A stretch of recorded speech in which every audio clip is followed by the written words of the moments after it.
E no vídeo de hoje daremos início às aulas sobre o tecido nervoso. Eu me chamo Daniel Fernandes e você está no canal Biologia e Tal.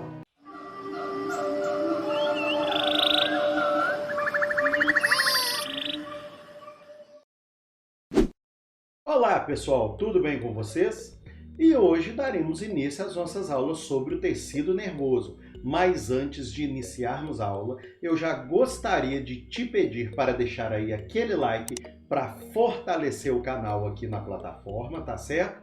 E te pedir para se inscrever caso você ainda não seja inscrito. E sabe por que você tem que se inscrever aqui no canal? Porque toda semana eu dou continuidade às aulas aqui. Belezinha? Então vamos lá. É o seguinte, o tecido nervoso é um tecido muito interessante, né? E geralmente, quando falamos de tecido nervoso, muitas pessoas só associam neurônio, né, gente? É verdade. Quer dizer, às vezes não. Então hoje nós vamos tirar diversas dúvidas, tá certo? Vamos lá. É o seguinte, gente, o sistema nervoso ele vai ser responsável pelo ajustamento do organismo ao ambiente. Como assim, Daniel? Ajustamento, então, do organismo ao ambiente. Suponhamos que você está em um ambiente, independente deste ambiente estar quente ou frio, seu organismo vai tentar se ajustar. Se estiver muito quente, você começa a suar. Se estiver muito frio, você reduz sua superfície de contato com o ambiente, né? E começa ali a tremer, né? Aquele estímulo ali para te dar uma aquecida no seu corpo. Aí vai acontecer também uma vasoconstrição, então ele vai se ajustando, tá certo? Mas a função dele, além de perceber, identificar, dar respostas, né? Ele também vai identificar as condições, né, que estão dentro do nosso próprio corpo. Se tiver alguma coisa funcionando errado e tal, você vai começar a se sentir mal, né? Falta de oxigenação, você vai começar a sentir e tal. Então, assim, o seu sistema é inteligente. Nós vamos ver aí nas aulas posteriores, a pressão abaixa, seu sistema ele vai se ajustar para que essa pressão aumente. A pressão aumenta e ele vai tentar se ajustar para essa pressão abaixar. Nós vamos estar falando sobre tudo isso aí nas próximas aulas. Mas hoje nós vamos focar neste tecido nervoso, beleza? Vamos lá. É o seguinte, gente. As células do tecido nervoso. Quando a gente fala de tecido nervoso, a gente pensa só em neurônio. Ah, é neurônio. Bem, gente, não é bem assim. Nós temos dois componentes principais no tecido nervoso, que são os neurônios e acertou! Quem acertou aí? Antes de eu continuar, eu gostaria que vocês deixassem aí nos comentários quem tinha essa ideia, que o tecido nervoso é formado só por neurônio. Deixa aí nos comentários, gente, eu gostaria de saber. Agora nós temos um outro componente. Você sabia? Não. Os outros componentes, né, são as células da glia, ou neuróglias, tá? E eu vou estar explicando elas aqui para você, beleza? Aqui, ó, aqui nós temos uma imagem, né, do que seria um suposto tecido nervoso, tá? Vamos entender. O primeiro que nós vamos entender são os neurônios, né, os clássicos neurônios. Bem, gente, os neurônios são células especializadas na condução dos impulsos nervosos. E nós temos algumas regiões bem definidas aqui nessa célula. Nós vamos ter os dendritos, que vai ter a sua função específica. Nós vamos ter o corpo celular ou pericárdio. Nós vamos ter os axônios e vamos ter as terminações axonais. E eu vou estar explicando cada um deles para vocês, tá certo? Então vamos entender, gente, olha só. Então nós temos esses três componentes principais, dendritos, corpo celular e axônio. Eles estão aqui circulados para vocês, certo? E temos também mais algumas coisas aí que eu vou estar apresentando. Vamos entender, gente, dendrito, para que serve, né? O dendrito, qual que é a função desses carinhos? Os dendritos, gente, são prolongamentos ramificados, tá? Eles vão ficar ali no corpo do neurônio e eles são especializados na recepção dos estímulos que vão vir dos outros neurônios. Então o carinha é tipo aquele, como é que eu vou falar, aquele mordomo, sabe, que abre a porta para a chegada de alguém. Então os dendritos são os receptores, tá? É aquele que faz a recepção do estímulo.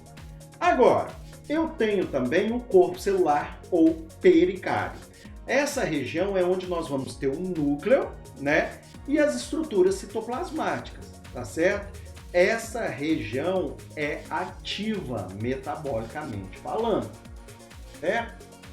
Agora, a próxima região que eu vou mostrar para vocês é a região axonal, onde nós temos aí o axônio, né? O axônio é um prolongamento, então, que nós vamos ter aí nos neurônios, tá certo? E ele é alongado e a função dele é transmitir os impulsos nervosos que chegaram nos dendritos, passaram pelo pericárdio e agora estão chegando até ele, tá certo?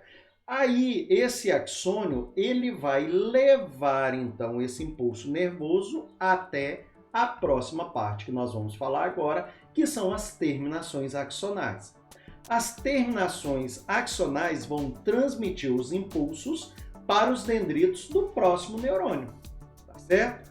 Basicamente, é isso aqui, ok?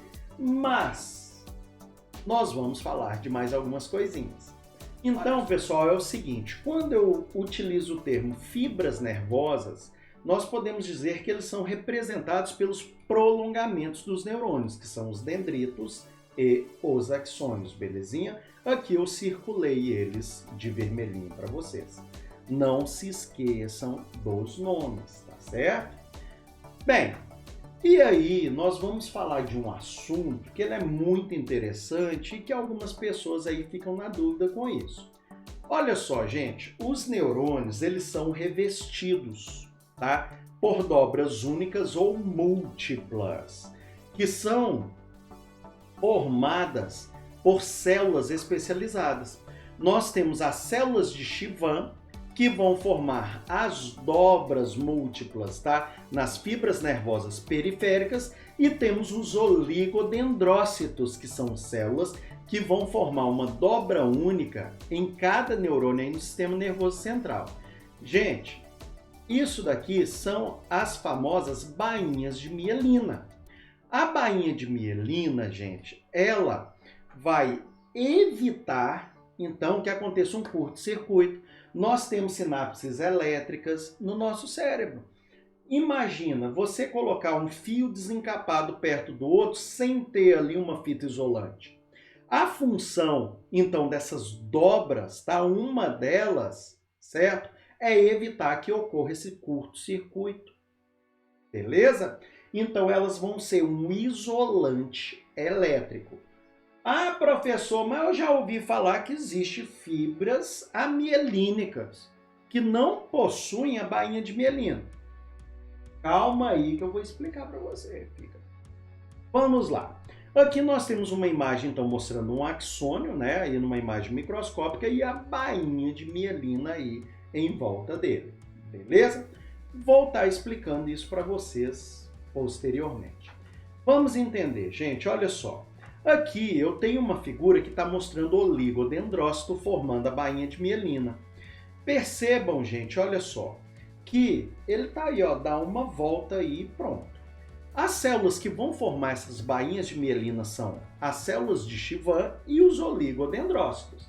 As células de Schwann vão formar as bainhas de mielina no sistema nervoso periférico.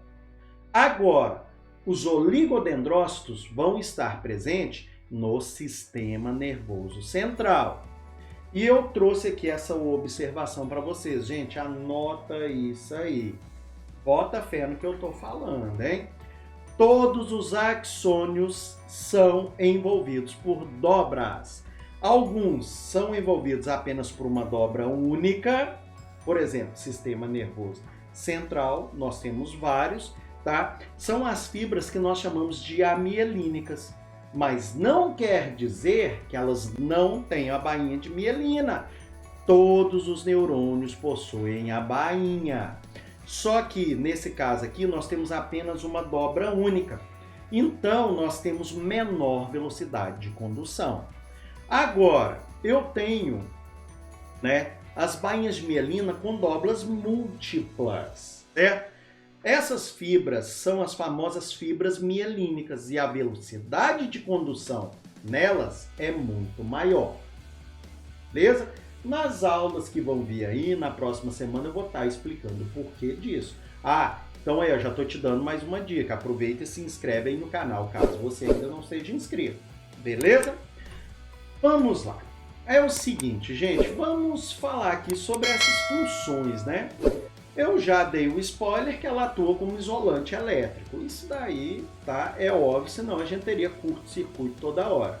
Ela vai aumentar a velocidade de propagação também dos impulsos nervosos ao longo ali do axônio, tá? E também vai proteger o axônio. Nós temos aí na composição dela 70% de lipídio e 30% de proteína.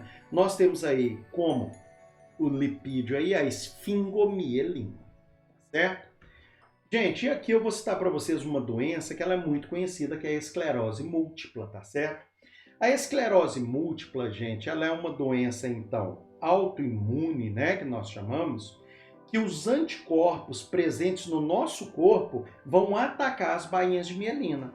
E quando nós temos o ataque a essas bainhas de mielina, nós vamos ter uma redução da velocidade de condução. Tá? E aí também nós vamos ter diversos problemas. Eles são isolantes elétricos do nosso sistema nervoso. Então aí, só problema. Aí começa a falhar, olha aí, ó, visão, fala, coordenação motora. Daniel, beleza, precisa falar mais de doença não. Tá doido, Daniel, isso aí já é péssimo. Então agora eu vou te apresentar outra, pior ainda, adrenoleucodistrofia. Quê? Você já ouviu falar dessa doença? Essa doença aqui, gente, ela é uma doença que é falada no filme O Óleo de Lorenzo, que inclusive, gente, eu sugiro a todos vocês que assistam esse filme. Gente, é maravilhoso e vocês vão entender muito bem essa patologia. Na adrenoleucodistrofia, adreno, gente, lembra de quê? Glândula adrenal. Essa doença ela vai atacar a glândula adrenal, responsável pela liberação aí da adrenalina e da noradrenalina no seu corpo, por exemplo, E ela também vai causar problemas no sistema nervoso central, na região branca do nosso cérebro, leuco. Distrofia vai acabar com essa região. Então, as gorduras saturadas do seu corpo não vão ser metabolizadas. Elas vão se acumulando no cérebro e vão destruindo as células cerebrais, principalmente a substância branca do cérebro. Então, assim, sugiro para vocês esse filme aí, viu, gente? É muito lindo. Vale a pena assistir. Vamos lá. Professor, agora eu tô vendo, O senhor me perguntou se tinha só um tipo de neurônio. Na verdade, nós temos vários tipos de neurônio. Nós temos os neurônios sensoriais, que nós chamamos de pseudo-unipolares. Esses neurônios aqui, eles vão possuir um prolongamento único próximo ao corpo, tá? E depois ele se divide em dois, mandando para um lado e para o outro, mandando para a periferia e o outro para o sistema nervoso central. Nós vamos ter também os neurônios bipolares, que nós chamamos de interneurônios. Esses daqui eles vão possuir um dendrito e um axônio, cada um para um lado. E temos também os neurônios multipolares, que são o que nós conhecemos. Por exemplo, o motoneurônio. Belezinha? Olha só, gente, vamos falar agora sobre as células da glia. É o seguinte, gente, as células da glia, ou neuróglia, são diferentes tipos de células que dão suporte, nutrição e também defendem os neurônios. Essas células aqui, para vocês que não sabem, são muito mais numerosas que os próprios neurônios, que você sempre pensou que existia só neurônio no cérebro, Então, olha aí, gente, nós temos aí os neurônios em azul, temos aí astrócitos, temos oligodendrócitos e temos micróglias aí. Também temos aí um capilar. Vou explicar para vocês por que que esse astrócito está aí segurando o capilar e segurando, né, aí o neurônio. Qual a função desses carinhas aqui dentro? Olha só, nós vamos falar de cada uma dessas células. Os astrócitos são as maiores células da neuróglia. São encarregados de formar uma barreira hematoencefálica, ou seja, ali do sangue, eu vou determinar o que vai entrar aqui, ó, o que vai chegar no neurônio, tá certo? E também os astrócitos vão ajudar na cicatrização de áreas danificadas. Bem que nós sabemos que os neurônios são células muito especializadas, né? Então dificilmente nós vamos ter recuperação, tá certo? Olha só, esses carinhas aqui vão ser responsáveis por nutrir o neurônio. Lembra que um bracinho está pegando ali o capilar e o outro neurônio? Não é à toa, ele vai transmitir então aí os nutrientes para o neurônio, tá? E vai proteger o sistema nervoso central de substâncias potencialmente neurotóxicas, que vão estar lá no sangue. Então olha aí, nós temos aí os astrócitos, né? Olha aí, os pedicelos, essa região que envolve o capilar, e a outra parte vai estar lá no neurônio. Belezinha até aqui? Vamos lá, tem mais o que, Daniel? Oligodendrócitos. Os oligodendrócitos, como eu já citei algumas vezes aqui, eles vão ser responsáveis pela produção e a manutenção da bainha de mielina, tá? Lá nos axônios do sistema nervoso central. Gente, presta atenção numa coisa. Quando se referir ao oligodendrócito, está se referindo à bainha de mielina do sistema nervoso central. Beleza? Sistema nervoso central. Anota isso aí. E um único oligodendrócito pode envolver aí vários neurônios. Beleza? A micróglia, gente, para que serve isso, né? Esse bicho aí, parece um ser alienígena, né?